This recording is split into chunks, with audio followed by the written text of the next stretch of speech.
Looman, would you tell the jurors your name and spell your name for the court reporter?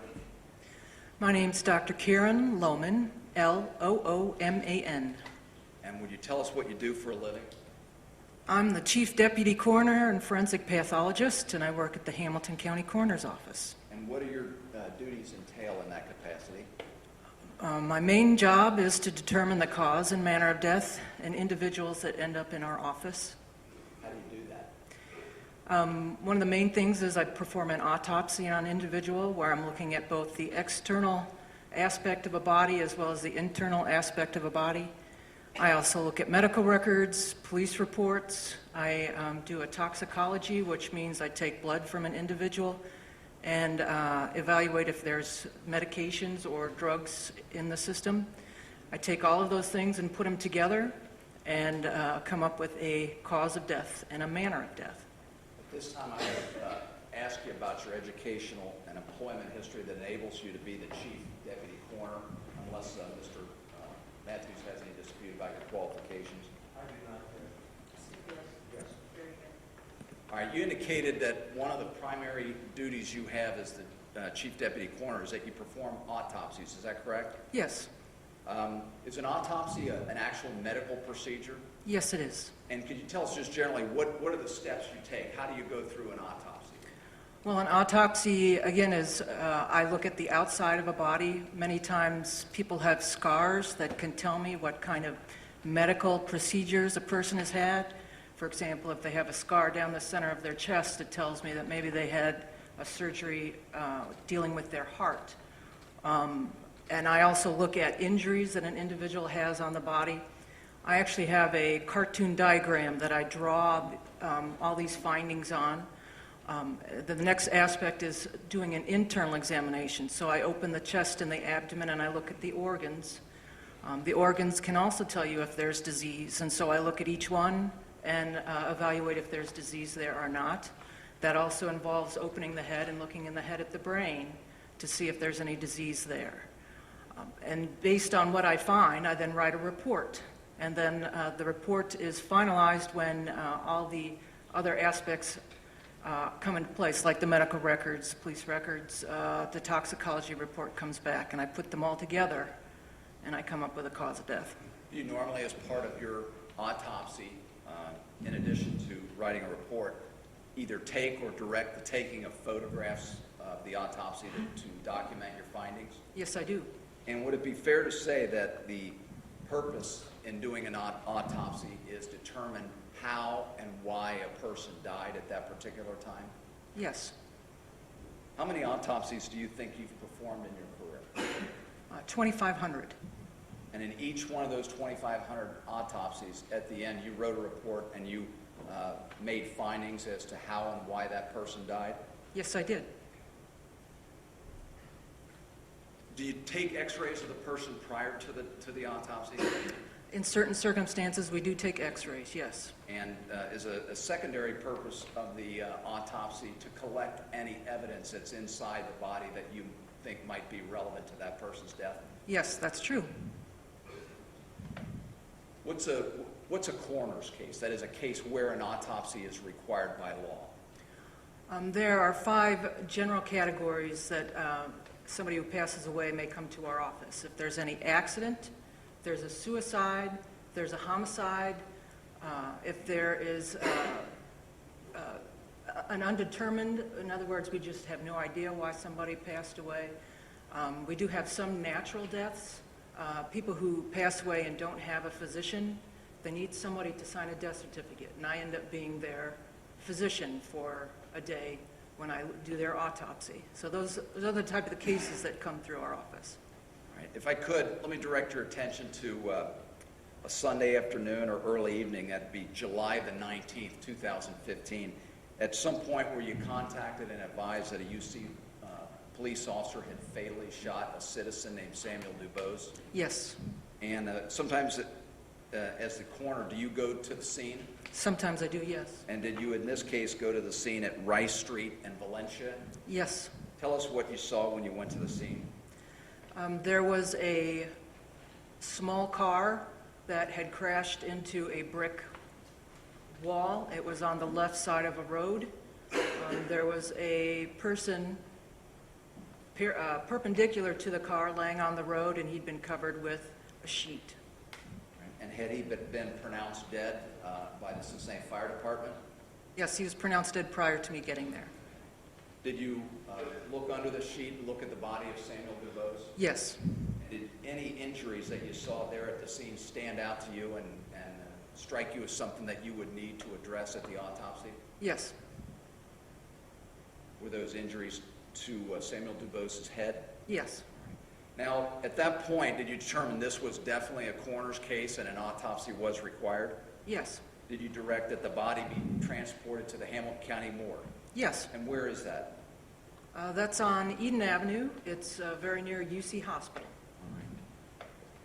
And that next morning, did you perform an autopsy on Samuel DuBose's Yes. body? Yes, I did. And just for purposes of identification, would he be referred as a male black, 43 years of age, about 6 feet tall, and about 180 pounds? Yes. Tell me how the autopsy of Samuel DuBose started off. Samuel DuBose came into our office in a white body bag. We opened the body bag, and you take photographs of Sam, how he was dressed, how he appeared when we put him in the body bag. We then take the clothes off and evaluate the clothes for defects, blood, anything that could be of evidentiary value. We document that. We then document Sam's body with photographs, as well as me drawing on a cartoon piece of paper. It's a cartoon of a body. I document it that way. I look for the injuries, and I describe the injuries on my diagrams, and then we proceed to go and do an internal examination. Did you do an autopsy, an X-ray in this case? Yes, we did do an X-ray in his case. Did it reflect to you the presence of any objects inside of Samuel DuBose's body? There was a metallic object in Sam's head. Okay. And you said the clothing comes with the person when they come to the autopsy, is that correct? Yes. And that you look at that clothing for defects? Yes. And did you notice a hat in this case that appeared to have a defect that looked like a bullet hole in it? The hat did not come with the body. Okay, that was submitted later? Yes. All right, when it was submitted by Cincinnati Police, did you have an occasion to look at it with Kevin Laddick, the firearms examiner? Yes. Okay. Let's talk about the external examination of Samuel DuBose's body. What injuries did you note on the outside of Samuel DuBose's body? Samuel had a gunshot wound to the left side of his head. It was above his ear. He had a second gunshot wound on the right side of his head behind his ear. He also had a cut through his eyebrow. I call it a laceration. And he had scrapes to his knees. With regard to the gunshot wound, now you've talked about 2 gunshot wounds, a gunshot wound on the left side of his head and a gunshot wound on the right side. As you examined the body externally, were those 2 separate and distinct gunshot wounds, or were they part of a single gunshot wound? They're considered part of one gunshot wound. It's an entrance and an exit. So it's part of one path of one bullet. And as you examine a body externally, are you oftentimes able to tell which is the entrance wound and which is the exit wound? Yes. And could you tell us how you do that? Let's start with the left side of Samuel DuBose's head. And if you could on yourself, show the jurors and describe where that bullet entered his head. So the bullet entered above his ear, right here. And usually a bullet, when it touches the skin, it actually deforms the skin a little bit. It's pushing its way into the skin. It actually tears, a little tear, as it's creating a hole. And so when I look at a wound on a body, I look for that tear. I call it an abrasion collar. That will tell me that's the entrance.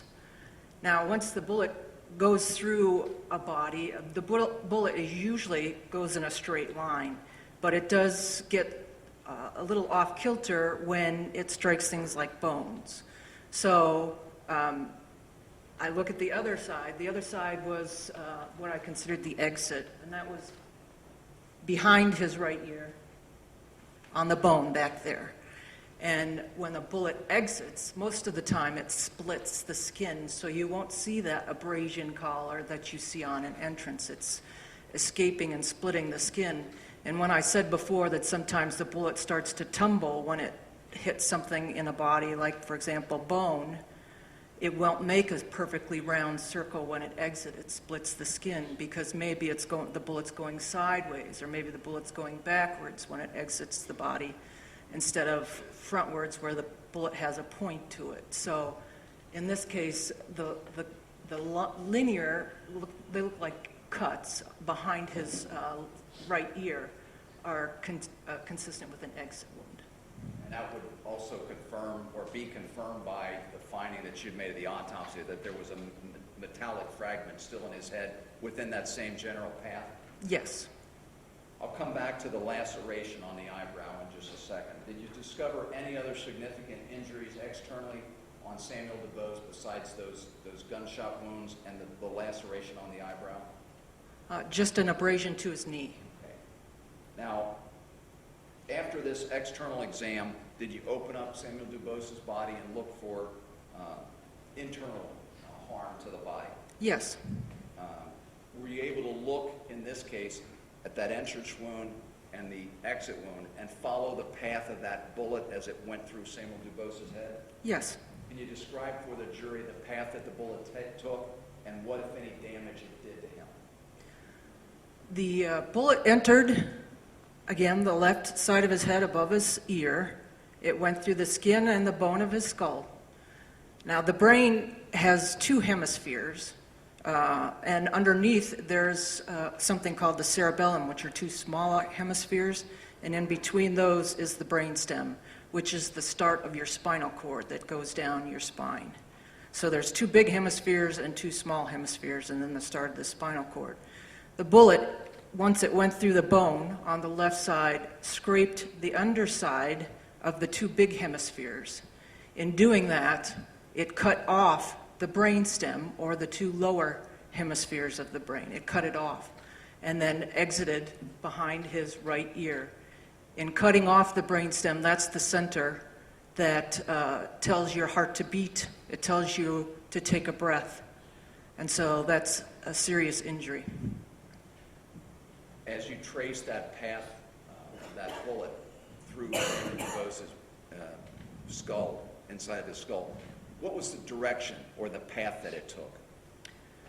The bullet started out a little higher on the left, so it went downward. It went from up to down.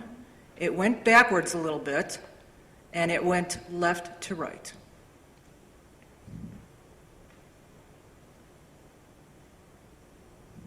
And when you followed that path, did you recover that metallic fragment inside of Samuel DuBose's skull that you had identified on X-ray? Yes, I did. If I can show you what we marked for the purpose of this trial, states exhibit number 23. Can you identify that for the jurors? This is an envelope, and it says fragment, item 1-18, and it has our case number. And it's a sealed envelope. Can you take a look at what's inside so that you can definitively identify that?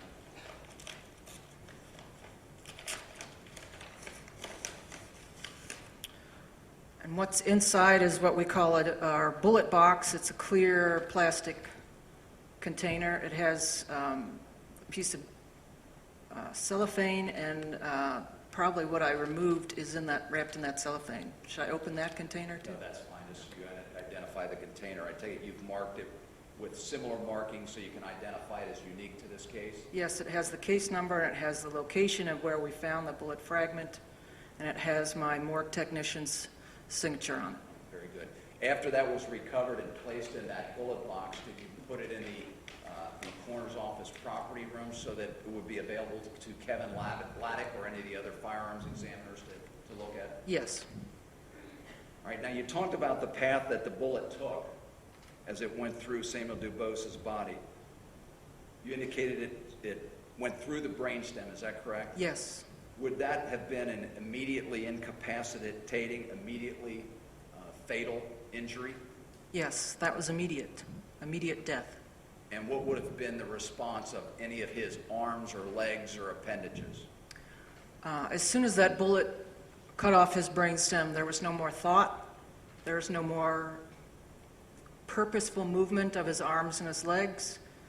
He essentially collapses based on the weight of his body, and he just comes to a rest wherever his body falls. So there's no more purposeful movement. All volitional action would have ceased at that point for Samuel DuBose? That's correct. Assuming that Samuel DuBose is a person sitting in a vehicle with his foot either lightly on or hovering over the accelerator of a vehicle, what would you expect his right foot to do as his bullet went through his body? To which I, Very good cases. there's absolutely no evidence of what Samuel DuBose's foot was doing behind that bullet entered his head. Judge, this is an expert witness that they stipulated to her expertise. If she can answer the question of the effect that this would have had, I think she's entitled to. You can answer the question to the effect of what it would have and the answer. Can you repeat the question? Sure. Assuming that he was a person sitting in a vehicle and that his right foot was over or lightly touching the accelerator, what would you expect to have happened when that bullet went through his brain, as you indicated it did? He would no longer have control of his foot, and so, just like everything else, it would collapse down based on the weight of his leg and his foot. Now, let me ask you this. You talked about another external injury that he had. It was a laceration in either his right or his left. I don't recall which eyebrow. Yes. Okay. And what is a laceration? Laceration is a split of the skin, usually happens with blunt trauma. So, for example, you hit your head on the wall or you fall down and hit your knee on the street and your skin splits. And it's usually something that would need a couple stitches to close up. So either something hit his eye in the eyebrow or his eyebrow hit some object or something. Yes.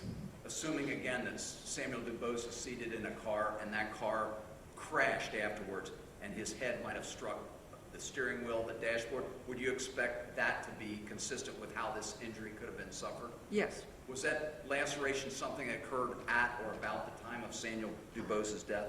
It occurred about the time he died.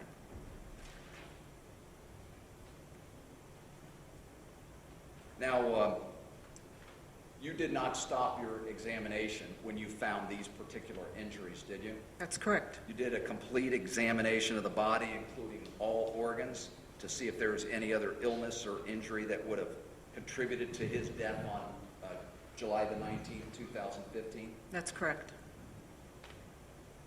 Did you find any other illness or injury to Samuel DuBose in your examination that would have caused or contributed to his death that day? No. But for the gunshot wound to the head that you've testified about in front of this grand jury, you find any other reason that he would have died that day? No. Now, you indicated that you made a diagram and you took some photos. Is that correct? That's correct. Let me show you what we've marked for the purpose of this trial.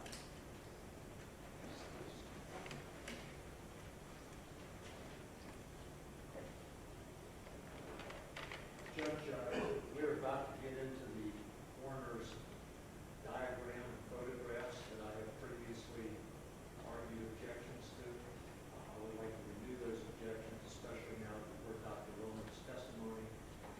No indication from her that she had any difficulty describing what injury Samuel DuBose suffered, and no indication from her that she had any need to use those photographs to describe this. Very good. Over the defense objection, the photographs would be admitted. Let me start, Dr. Loma, State's Exhibit number 24A. Can you identify that for the jurors? This is the cartoon of Mr. DuBose's head that I drew my findings on. And those are your notations of the injuries that you saw, the laceration, the entry gunshot wound, and the exit gunshot wound? Yes. And then my next set of exhibits are States 24B through 24J. And don't identify them individually, but just go through them from front to back and take a look at those.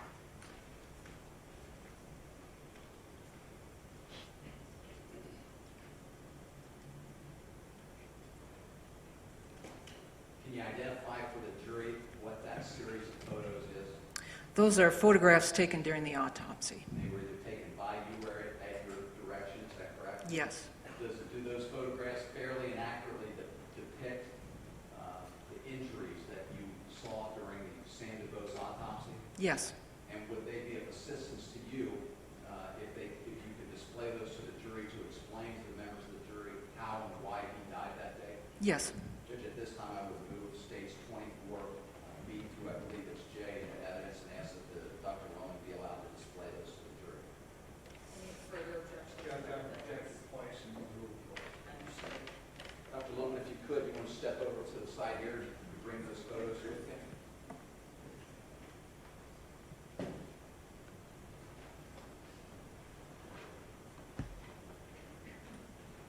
Go ahead. Start with, I guess, your diagram first. And if you just lay it there, you won't need to step over to the TV. You can just point right there and it'll show up.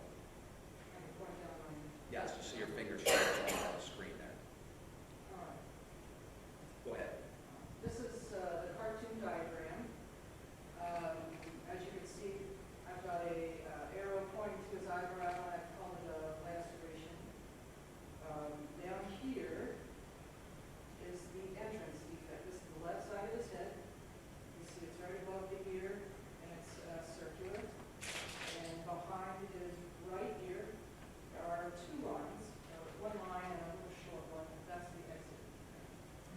And those are markings you made to document the injuries you saw. Is that correct? Yes. All right, go through with, start with 24B and work your way through. This is the face of Samuel. And you can see a little bit of the laceration on his eyebrow.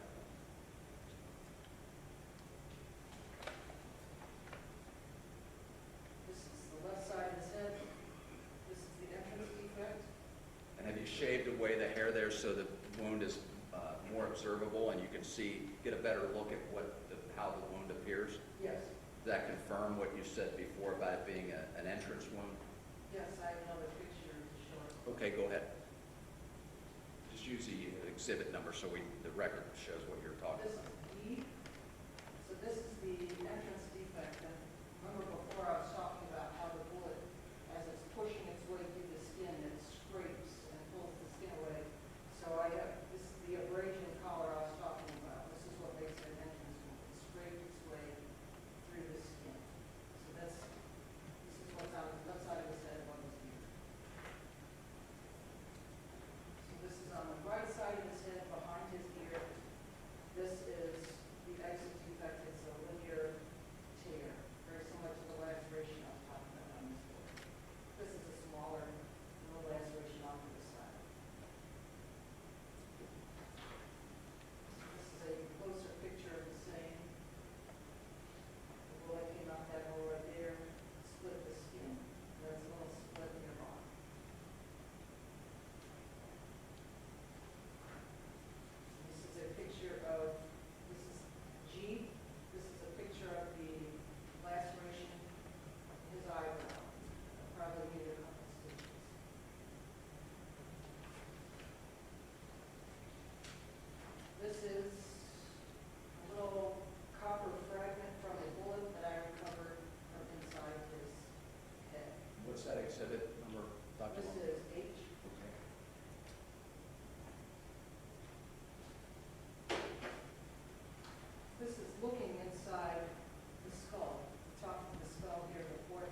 Dr. Looman, I believe you indicate that the purpose of the autopsy is to determine cause and manner of death, how and why a person died. Is that correct? Yes. And based upon the autopsy you performed on Samuel DuBose, were you able to form an opinion in this case as to how and why he died, that is the cause and manner of death? Yes. What opinion did you reach in this case? The cause of death is a single gunshot wound to the head, and the manner of death is homicide. That's just a second, Judge. Take your time. Thanks, Doctor. I don't have any further questions. Russ? Thank you, Your Honor.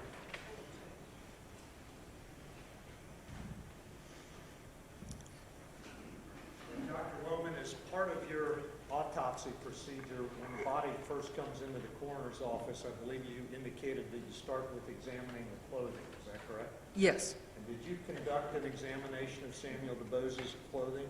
Yes. Did you inventory the items that were contained within that clothing? Yes. Did you find, what did you find?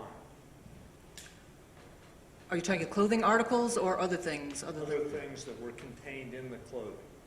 yes. He had some plastic baggies containing leafy matter. He had a stack of credit cards. He had, in the front pockets, he had 6 individual dollar bills.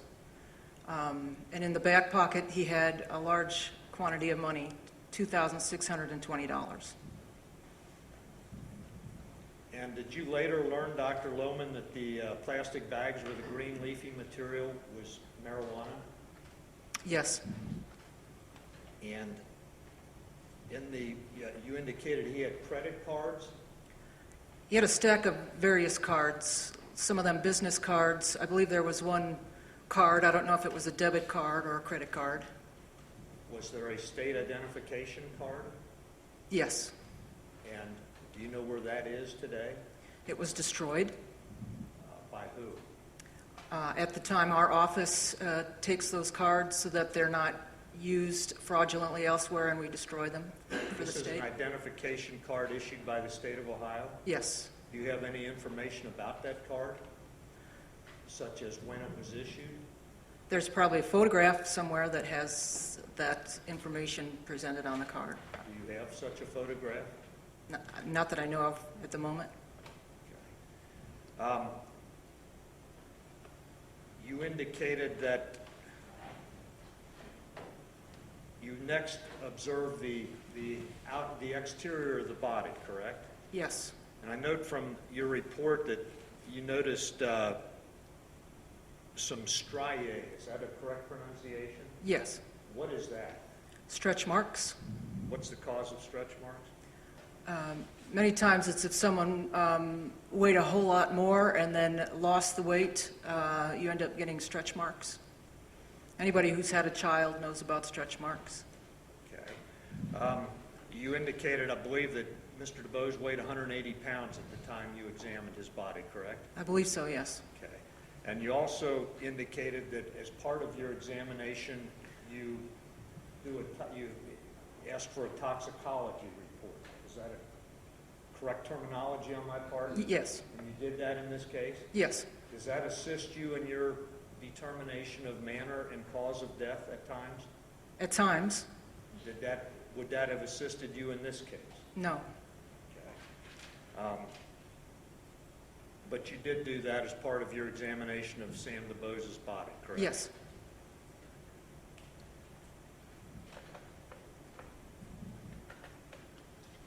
You asked or answered in response to one of Mr. Gibson's questions that once the brain stem is severed, that the body is there's no longer any control in the body, correct? Yes. Does the body just cease all movement at that point? The body collapses. So there's a little bit of movement as you're collapsing and shifting as the weight shifts. But there's no more wiggling of your finger, no more waving, no more sniffing, or there's none of that, no purposeful movement. You don't know when that brain stem was severed with relation to what Sam DuBose was doing prior to the bullet entering his head, do maybe I don't know how I said it. Let me repeat that. You don't know what Sam DuBose was doing prior to his brainstem being severed, correct? I know he was sitting in the driver's side of a car. And you don't know where his feet were positioned? I do not know. You don't know whether he was turning the wheel of that car or stomping on the accelerator of that car? I do not know that, no.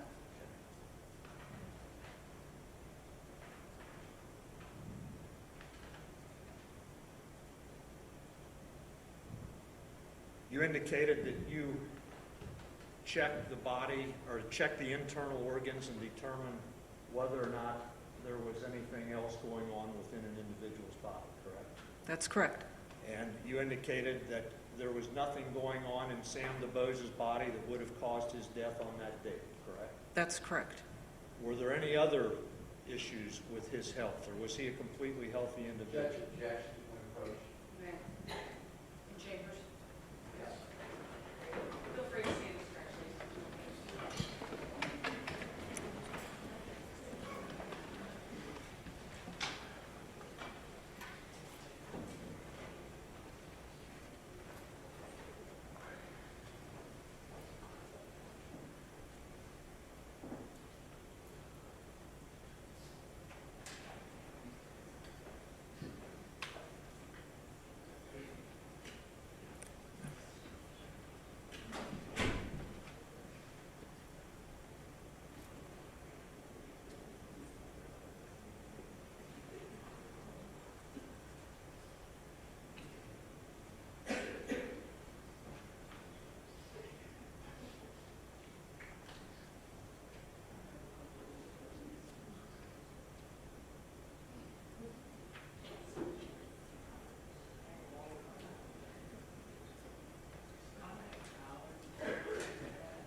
You may be seated.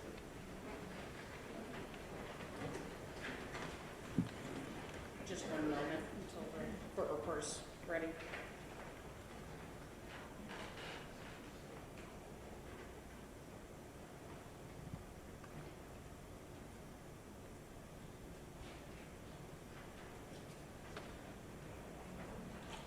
Dr. Looman, yes or no, is it your testimony that Mr. DuBose was a completely healthy individual on July 19, 2016?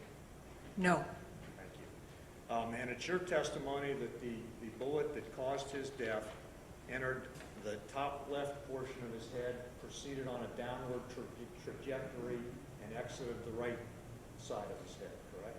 yes. Thank you. I have nothing further. Very good. Redirect? No redirect, thanks, Judge. Very good. Is this witness excused? Yes, Your Honor. Thank you. Mr. Matthews, any objection? No objection. All right, doctor, thank you.